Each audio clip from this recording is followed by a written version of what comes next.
If your Kali Linux shows this error, package NTP is not available when you try to sync date and time, don't worry. The old NTP package is discontinued. NTP has been replaced by a more secure and faster fork called NTPsec. Here's how to fix it. Type command sudo apt install ntpsec.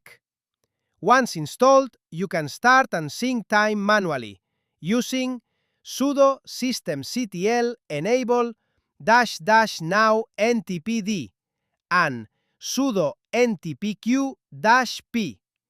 And that's it. Your Kali system clock will now stay accurate, even on live sessions. Now subscribe! Now subscribe!